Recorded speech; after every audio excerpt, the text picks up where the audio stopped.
todos. Amém? O violãozinho bom. Meu Deus do céu.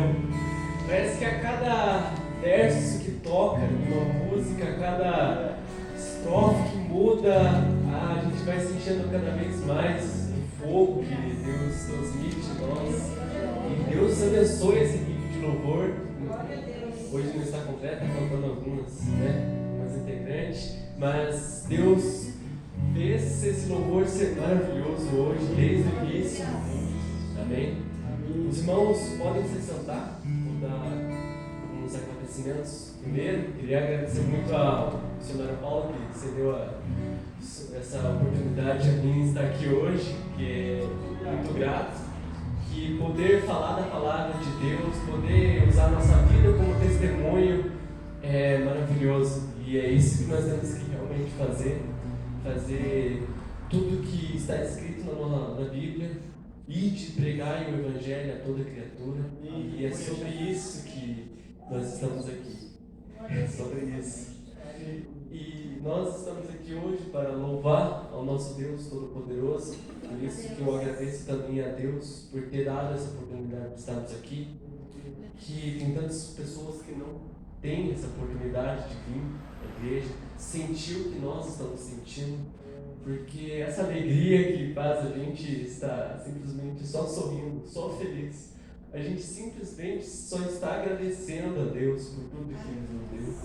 E isso me deixa tão feliz que me deixa com mais vontade de vir aqui, estar presente. Então eu peço muita misericórdia de Deus para essas pessoas que não estão aqui. Ontem eu fui visitar uma outra igreja e fiquei tão feliz, porque a minha geração de jovens está fazendo alguma coisa. A minha geração, a geração dos jovens desse mundo que está tão conturbado, é muito bom e prazeroso ver que tem jovens que estão cedendo ao Espírito Santo, deixando que Ele entre e deixe transbordar todas as bênçãos que Ele tem para a nossa vida. E isso é realmente muito importante, porque muitos irmãos que estão aqui, algum dia vão deixar o seu cargo de pastor para outra pessoa, seu cargo de missionário para outra pessoa, seu cargo de líder de jovens, líder dos homens, líder das mulheres, etc. Vão estar dando esse cargo para outras pessoas. E a minha geração está aqui para fazer a diferença. A geração dos jovens vão fazer a diferença sim nessa terra. Não vamos ser aqueles jovens que são aqueles jovens que deixam de lado as leis que o mundo colocou, deixam de lado as leis que Deus colocou. Aqueles jovens que você olha e fala, esse aí está perdido, esse não tem para onde ir. Não, a gente é uma nova geração, uma geração eleita por Deus, aquela que vai levar a sua palavra para todos os 4 cantos do mundo. E vamos levar tudo aquilo que aprendemos com os pastores, com os nossos líderes que estão aqui para nos guiar. Por isso, tantos agradecimentos por estar aqui. Eu, com simplesmente 17 anos, nunca pensei que teria essa oportunidade. Por isso, esse tempo que eu estou agradecendo aos irmãos e a todos que estão presentes. Amém?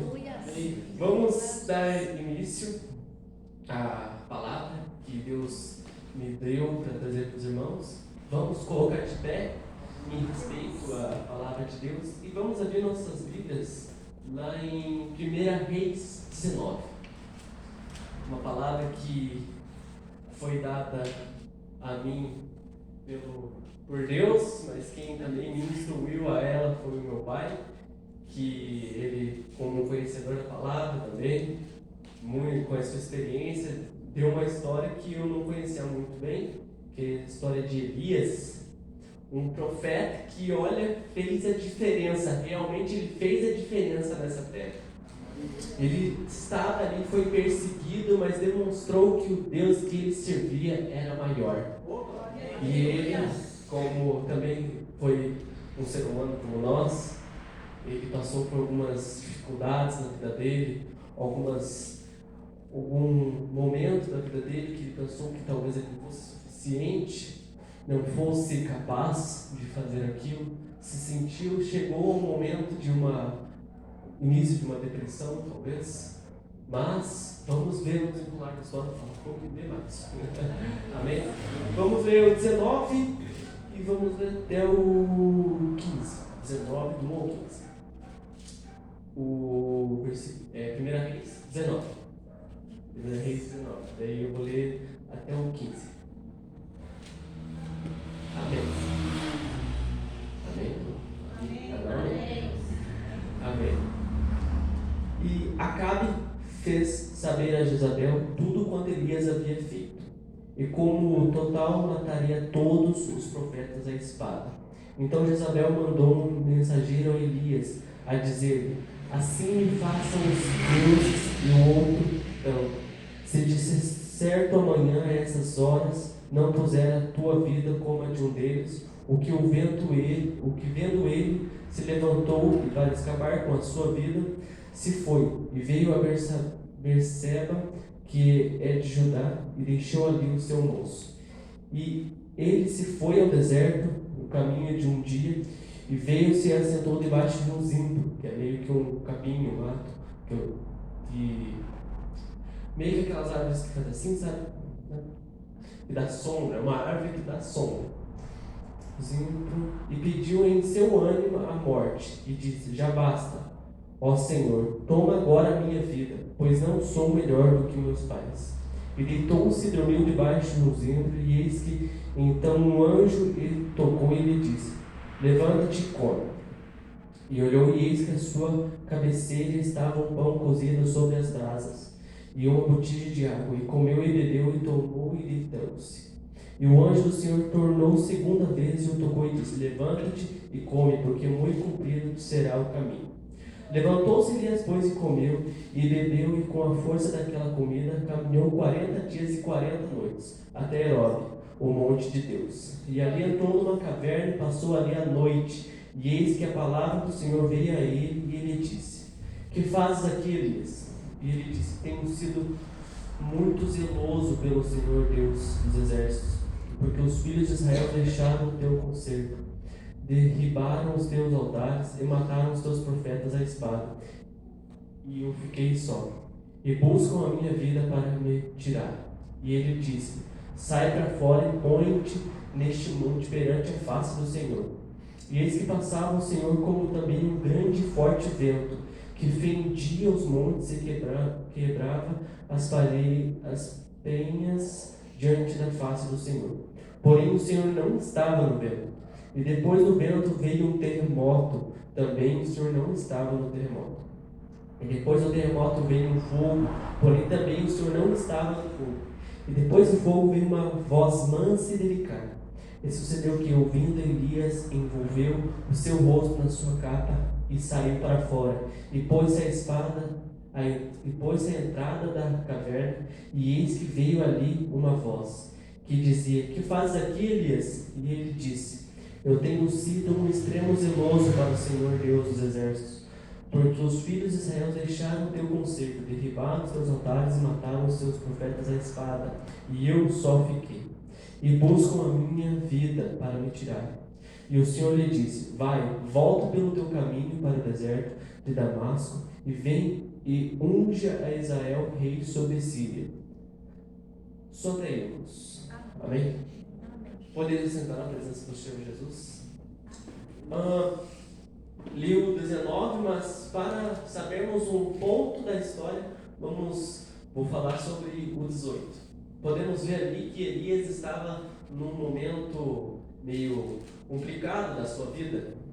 Ele estava sendo perseguido por Jezabel e ele estava num momento difícil ali de conseguir ser 100% o que Deus pedia para ele. Há um tempo atrás, ele fez muita coisa. Ele fez cair fogo do céu, ele fez milhões e milhões de centenas de guerreiros que estavam contra ele serem derrotados. Ele estava no seu auge, vamos dizer assim. Ele estava num momento ali que estava focado com Deus, e ele tinha discernimento para isso, ele tinha esse poder que Deus deu para ele para ter essa consciência do que fazer. Mas como um ser humano, como uma pessoa que tem os seus suas quedas, tem os seus levantares. Ele ficou com medo. Ele fugiu até ao monte e ali ele ficou sozinho. Só ele e Deus. Irmãos, vamos trazer a vida de Elias para nós. Quantos momentos da nossa vida que a gente fica confuso, que a gente já foi e fez tantas coisas, estamos no nosso auge como Elias. Elias era um homem que conseguiu acabar com todos aqueles exércitos. Ele conseguiu mandar fogo dos céus. Ele conseguiu curar uma pessoa. Ele conseguiu feitos que poucos da Bíblia conseguiram. Mas, vendo a morte dos seus companheiros, vendo que talvez ele falhou, ele ficou triste e veio a entrar numa talvez íntima tristeza que ele estava sentindo. Irmãos, a gente passa por tanta tribulação nessa vida, e é tão complicado você se manter 100% no seu auge, que eu 100% entendo o que Eliseu está passando, que Eliseu passou. Porque a gente se renova a cada manhã. A cada manhã, quando levantamos com o pé direito, estamos olhando o mundo de uma forma diferente, mas tem certas coisas que a gente não consegue suportar. Não conseguimos suportar tudo, mesmo com Deus é difícil, mas não é impossível. Mesmo com Deus, às vezes o inimigo é forte, às vezes o inimigo nem nos toca aquele que está ao nosso redor, e isso dói tanto em nós. Às vezes sentimos incapazes, como ele deve ter se sentido. Ele deve ter se sentido muito culpado, porque o nome dele era um nome que era conhecido, mas mesmo assim não impediu de tudo aquilo ter acontecido. A frustração deve ter invadido o seu espírito e o deixado tão para baixo, que fez um homem que estava no seu auge ir para o fundo do poço, e levando ele até meio que se dispersar, negando às vezes até a voz de Deus, e veio ele a fugir. Irmãos, a fuga que ele fez tem um sinal de: quero me renovar, eu vou passar por esses 40 dias até chegar à caverna. A Bíblia não relata o que ele fez nesses 40 dias, o que ele pensou, o que ele passou, o que ele fez nesses 40 dias de tribulação que ele passou. Mas eu creio que a cada dia que passava, a cada dia que renovava, que virava a noite, era um sentimento diferente. Era um sentimento que muitas vezes nós sentimos, um sentimento de indecisão, aquele choro que cai toda noite, que muitas vezes a gente nem sabe o porquê que a gente está chorando. Teve um encontro de jovens aí que a gente falou sobre isso, sobre o choro, que ele é um sentimento tão múltiplo. O choro pode trazer alegria, mas também pode trazer tristeza. O choro pode trazer um sentimento de dor, mas também um sentimento de aflição. Ele pode trazer sentimentos que a gente nem sabe o que significa, só chora. Muitas vezes a gente sente o que Eliseu passou, eles passando por tudo aquilo, às vezes a gente sente até pior. E só Deus vai estar junto conosco nesses momentos difíceis que a vida nos traz. Logo após ele ter chegado aos 40 dias, ele chegou à caverna e estava ali só. Depois, eu imagino na nossa vida como, depois de um dia cansativo de trabalho, chegar no nosso quarto, fechar a porta, fechar tudo, apagar a luz e ficar ali, naquele escuro, que talvez seja até meio confortante, até sozinho, só nós e nossos pensamentos. Eliseu, ao momento que ele chegou na caverna, Deus já perguntou para ele: o que faz aqui, Elias? Elias, né? Eliseu, confundi. O que faz aqui, Elias? Ele respondeu: dando até meio que sentido de pena, talvez, ele respondeu: olha, eu estou aqui, fui tão zeloso, tenho sido muito zeloso por Deus, tenho sido um servo tão bom, mas mesmo assim não fui talvez melhores que os meus pais. E muitas vezes a gente, quando fica sozinho nesse momento, começa a perguntar a Deus: eu não sou o suficiente, eu não sou capaz de ficar firme com tanta coisa que está acontecendo na minha vida. E isso que eu queria trazer para os irmãos. O que passa nesse tempo de silêncio? E todo mundo fala que o silêncio, o choro dura uma noite, mas a alegria vem pela manhã. Mas a noite dura 7, 8 horas. E o que passa nesse tempo de choro? Qual que é a nossa decisão? Qual que é aquilo que passa no nosso coração, estando a sós com Deus? Olhando para um lado, olhando para o outro, e não vendo ninguém que a gente possa, talvez, pedir ajuda. Só Deus para nos ajudar. Como aconteceu com José, estando sozinho naquela caverna, que ele foi abandonado, jogado lá naquele poço pelos seus irmãos. Ele só conseguia olhar para cima, só tinha uma direção para ele ter como guia. E nós, muitas vezes, quando estamos desamparados, como Elias, temos só um caminho para recorrer: o nosso Deus. Deus, tendo talvez um pouco de piedade dele, falou: sai dessa caverna, sai desses seus pensamentos de tristeza que você não é suficiente. Sai de tudo isso que está te afrontando, está te derrubando, está te dando um sentimento que você não é suficiente. Sai disso. Sai desses pensamentos de depressão, sai desses pensamentos que você não é aquele que eu enviei. Sai disso aí. E vamos conversar, imagina. Logo após isso tudo ter acontecido, veio um vento muito forte. Você sabe o significado do vento? O vento vem para abalar tudo aquilo que ele pode levar.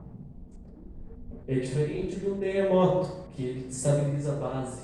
O vento ele vem para levar todos aqueles sentimentos ruins. É um vento forte que deve ter secado as lágrimas de Elias. É um vento forte que ele deve ter sentido aquela presença que não é comum sentir no vento. O vento, quando é muito forte, ele gira ciclones, ele gira furacões, mas aquele vento que tocou em Elias foi um vento diferente. Foi um vento forte, mas foi um vento dizendo: eu estou aqui. Foi o primeiro impacto que ele sentiu. O primeiro impacto que Elias sentiu foi um vento que veio de Deus, dizendo: calma, calma, eu estou aqui. Que é isso que a gente sente por primeiro. Quando estamos sozinhos no nosso quarto, pensando em tudo que nós fizemos de errado, todo aquele sentimento de insuficiência, o primeiro sentido que vem a nós é: eu estou aqui. Que é aquele momento que a gente para, que a gente seca nossas lágrimas e pensa: onde está meu Deus? Onde está o Deus que eu sirvo? Será mesmo que Ele ainda está me ouvindo? E Ele, com uma brisa forte, um sentimento forte, aquilo que vem nos tocando cada vez mais, mostra que Ele está presente, mostra que Ele está no controle de tudo, que Ele, enquanto pode ser muito forte a questão de até de te derrubar, Ele pode ser leve, suave, Ele pode ser simplesmente vento que leva uma brisa para você se sentir acolhido. E logo após isso veio um terremoto, que o sentido do terremoto nessa parte diz para destabilizar, quebrar a sua base, quebrar o seu ego, talvez. Naquele momento Eliseu não esperava mais alguma coisa, talvez. Elias, meu Deus do céu, não tem Eliseu, né? Tá louco. Talvez ele sentisse que ele estava no topo, mas logo ele ficou no mínimo. Ele simplesmente ficava de joelhos pensando o que ele poderia fazer, as forças dele não tinha mais. O que eu vou fazer agora, meu Deus?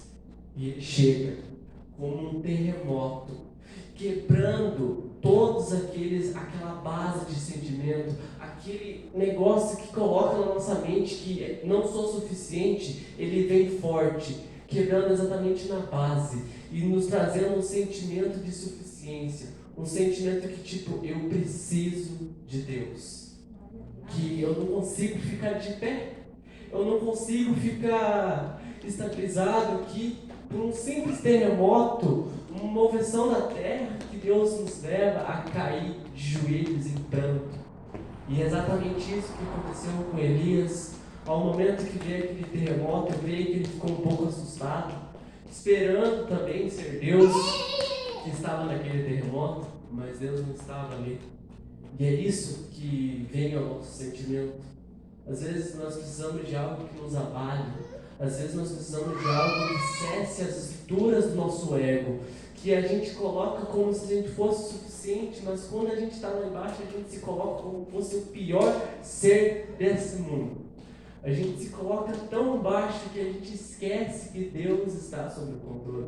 E Ele demonstra, com um terremoto simples da nossa vida, que a mudança daquele terreno vai ser uma bênção.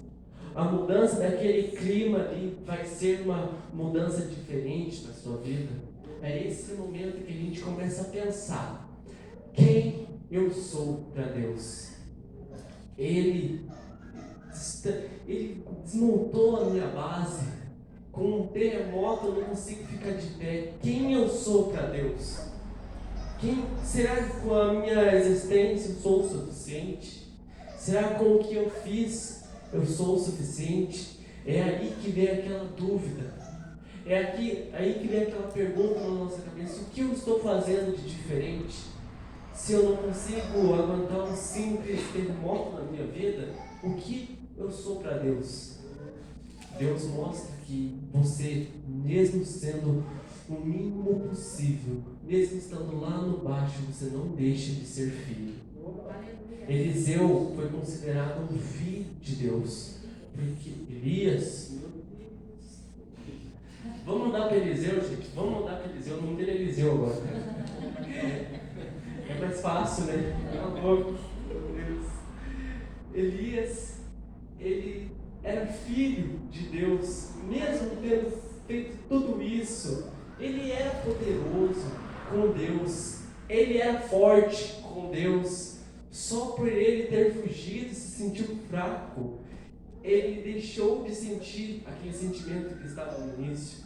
E nós, como filhos de Deus, passamos por isso também, que em muitos momentos da nossa vida a gente é abalado, é colocado lá no chão e a gente esquece do nosso posicionamento como filhos de Deus. Nós temos o poder em nossas mãos, como Elias teve poder de trazer fogo dos céus, como Elias teve poder de ressuscitar, de curar, teve poder de cura naquelas mãos dele, que em nome de Deus ele fez tantas coisas que ele foi até perseguido. Irmãos, você acha que aquela mulher não poderia ter matado ele na hora? Ela poderia, mas ele fez tanta diferença naquele lugar que ela teve que montar uma estratégia.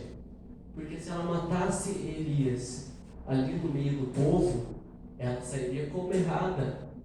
Porque Elias tinha feito coisas que ninguém tinha feito ainda. Elias era, aos olhos do povo, um homem realmente enviado por Deus. Então, a mulher mandou ele ir o mais longe possível. Até mandou uma carta. Se ela mandou um mensageiro levar para ele, ela sabia da sua localização. Então, ela mandou ele sair de perto dali. E simplesmente ele recebendo essa carta de ameaça, ele se estabilizou.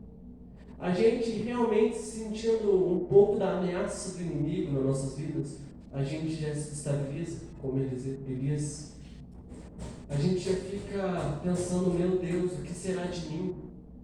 Meu Deus, meus companheiros estão fracos, A minha família está cada vez mais dispersa.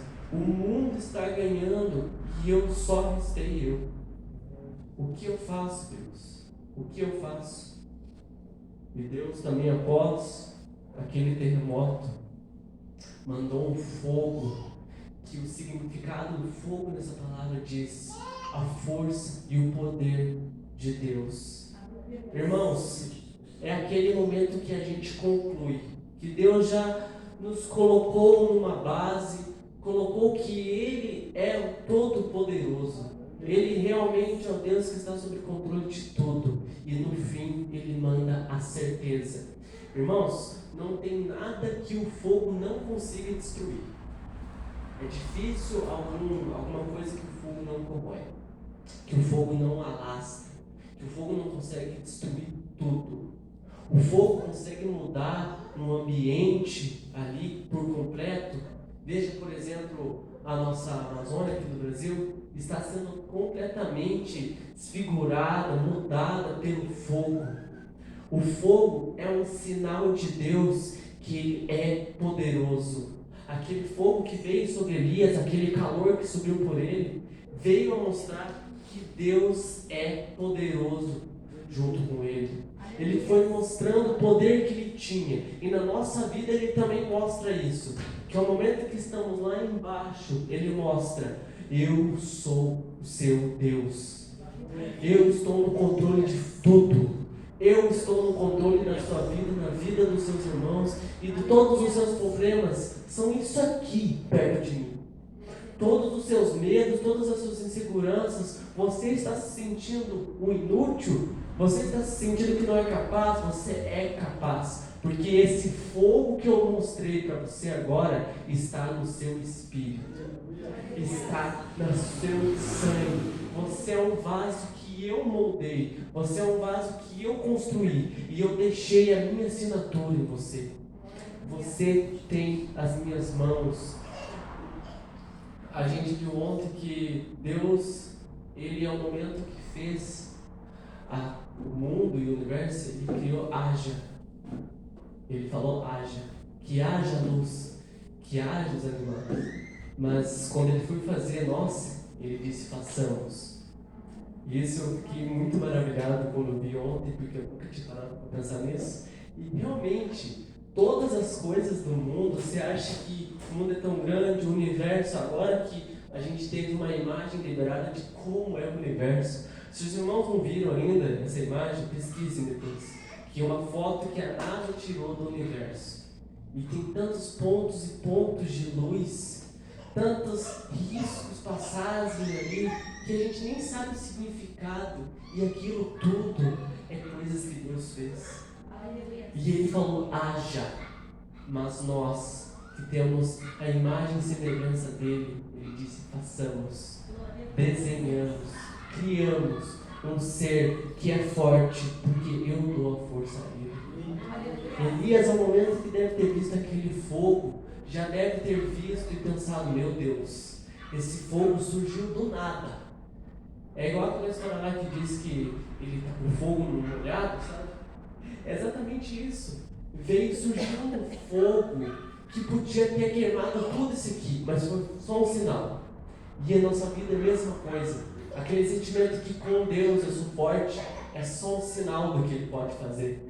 Aquele fogo que alastra tudo é Deus na nossa vida, mostrando que Ele pode fazer por nós, mostrando que Ele pode mudar. Ele é forte o suficiente para trazer as mudanças em nossa vida.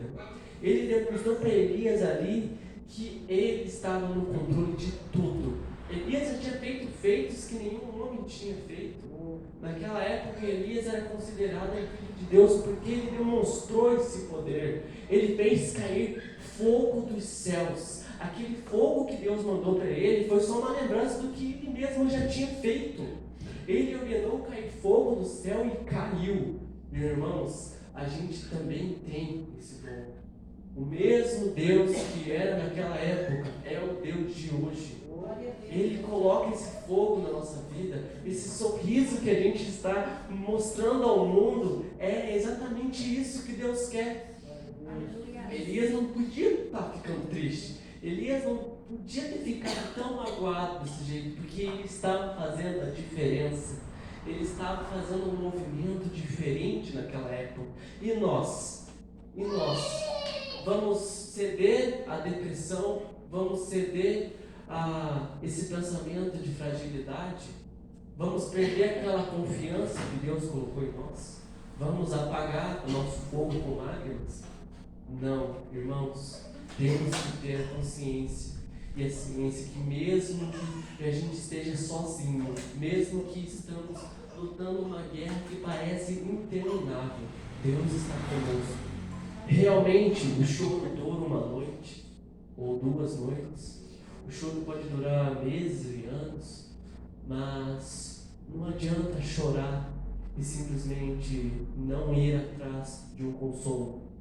Não adianta se Elias simplesmente baixasse a sua cabeça e falasse: eu não sou mais o suficiente, eu não sou um filho que Deus esperava que eu fosse, e cedesse tudo aquilo que ele mesmo tinha feito, o que seria dele?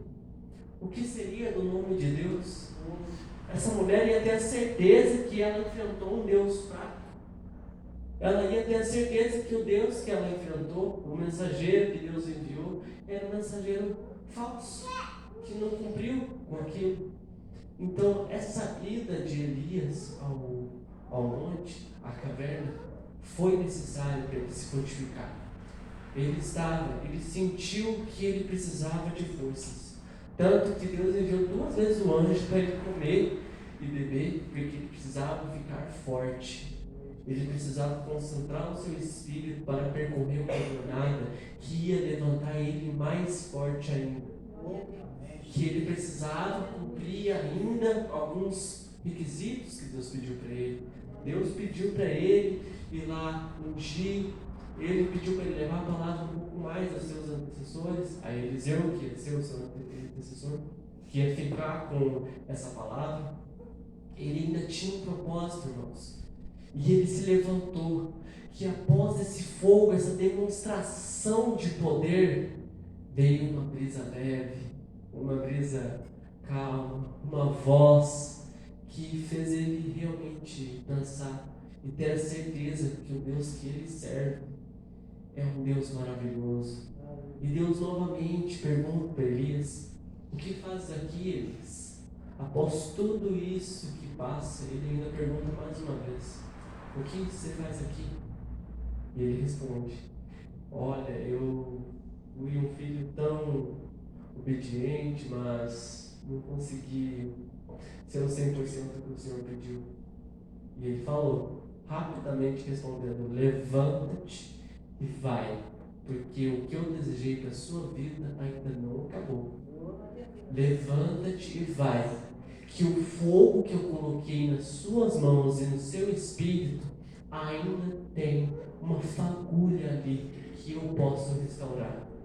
Ao momento que a gente está quase rompendo o nosso espírito, Deus chega para nós, depois de tudo isso, dessa demonstração de poder, depois de tudo isso, de tantas lágrimas que a gente derramou, depois de todos esses pensamentos de fragilidade, pensamento de que a gente não é o suficiente, que a gente pecou e que a gente não é suficiente, Ele vem como um Pai maravilhoso, com uma brisa confortante aos nossos corações e diz: calma, meu filho, calma, eu estou contigo.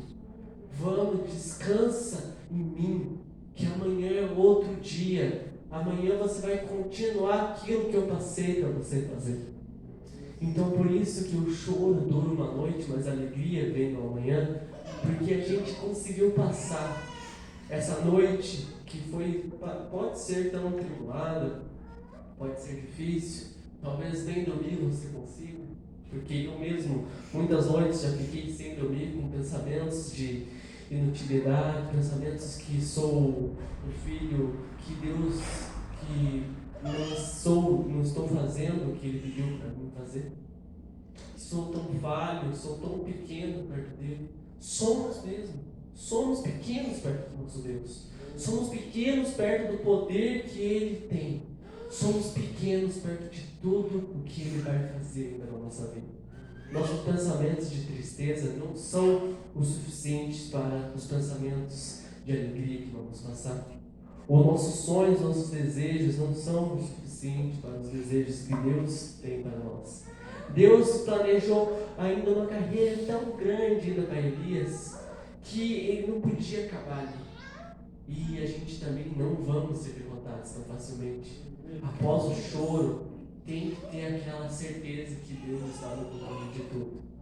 Como muitas vezes eu tive momentos de queda, mas Deus veio a mim após chorar tanto, após pedir tanto, Ele veio a mim e creio que também veio aos irmãos e demonstrou que Ele é um Pai presente, é um Pai maravilhoso e a sua guerra ainda não acabou, porque a gente ainda vai chorar muitas vezes, não vai ser a primeira e última lágrima que a gente vai derrubar, a gente ainda vai chorar muito, a gente ainda vai ter que se gostar tanto. Muitos momentos ali, creio que a gente vai ter que chegar de volta a essa solidão. Vamos ter que sair de todo esse dia a dia e percorrer uma carreira, uma viagem, até um ponto que esteja só nós e Deus. A gente precisa disso para a gente se fortalecer cada vez mais. Mas eu peço agora que os irmãos venham estar firmes, não venham desistir, não venham simplesmente cessar o seu pensamento em Deus. Não venham ver que o que você está fazendo não é o suficiente, mas não, você é um filho maravilhoso, você é um filho que Deus deu tempo para fazer nós. E Ele não quer que você tenha medo, não quer que você fique triste com pensamentos. Ele quer um sorriso alegre, Ele quer uma pessoa diferente desse mundo. Porque, irmãos, o Brasil é o 5º país que os jovens mais se suicidam, que é o 5º país que mais tem depressão entre os jovens, é o 7º país com a maior morte de todas as certas idades, e a gente espera essa pose porque a gente está vendo esses números cada vez aumentar mais. Jovens que eu, no nosso meio dia a dia, vejo aqueles jovens da minha escola tão tristes, que dá para ver que falta esse fogo na vida deles. E é isso que Deus não quer para a nossa vida. Deus quer que a gente seja diferente. A gente está cedendo a sentimentos que talvez nem existem. Por que Elias? Por que Elias se sentiu tão fraco se ele já tinha demonstrado o poder de Deus? Porque não tinha o porquê ele se sentir tão frágil, se sentir tão abaixo daquilo que Deus tinha dado para ele. A sua promessa de ser um verdadeiro mensageiro, ele simplesmente se sentiu frágil. Ele chegou no ponto de indecisão, mas Deus mostrou para ele, e ele quis isso. Ele podia ter desistido na hora, mas não, ele quis ir ao silêncio, ele quis ir à solidão sozinho com Deus, porque ele precisava. Irmãos, a gente não é de fé, a gente não é suficiente sozinho, a gente precisa desse momento só com Deus, para que nós venhamos ligar nosso pensamento, nossa necessidade, entregarmos tudo aquilo que a gente necessita, todas aquelas guerras, todos aqueles momentos de indecisão que passam na nossa vida. A gente precisa que alguém resolva, e a gente é frágil, a gente não consegue sozinho. Irmãos, peço que os irmãos se coloquem de pé. Vamos estar orando agora, pedindo que Deus esteja conosco.